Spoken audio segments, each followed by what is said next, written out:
Sculptor Jesus Bautista Moroles was the apprentice of Luis Jimenez. Moroles considers his exposure to Jimenez one of the most important events of his artistic life.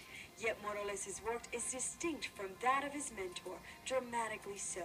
His medium is granite, hard and unyielding to the whims of man. Like much of modern architecture, his works are studies in geometric form, scale, and simplicity. The contemporary granite sculptures that are often taking granite to the limits, and I think a lot of my work, like this one, shows how delicate and how far you can stretch material and still have it hold together and still signify, you know, the center of the earth, or the core of our universe, just the strength that it has, but also the fragileness of the material.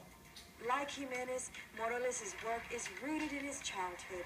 The carving, incising, grinding, and polishing spring from his experiences in rebuilding cars to houses, a rebuilding made necessary by the poverty of his early years.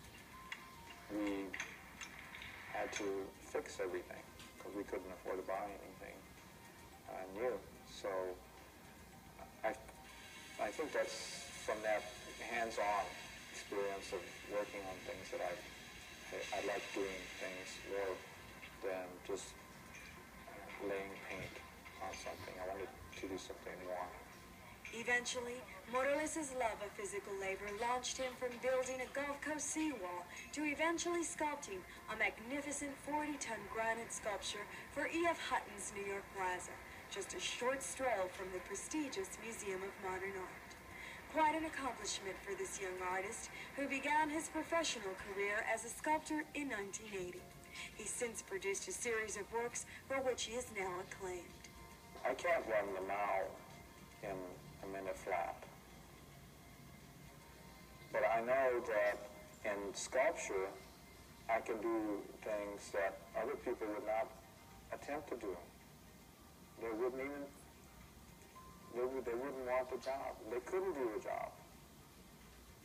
And that's why I had to make my own shop and run it and have employees that are, it's like a factory, because factories will not touch my work. I cannot go like other people and have my piece fabricated somewhere else. No one will touch my stuff. No one will deliver my stuff. No one will transport my things. They're too fragile. They're beyond what anyone's used to moving. They are also beyond what anyone is used to seeing in granite, say art critics and gallery owners. And thus, his effort to bring the quarry into the gallery has resulted in many one-man exhibits and many more group showings. I feel like I'm such a beginner in this, and that it's all wide open, and I feel like there's so much to learn, and I'm just wide open, because I know that there's so much more to this, and I'm just at the very beginning. So I hope that it keeps opening my eyes to new things.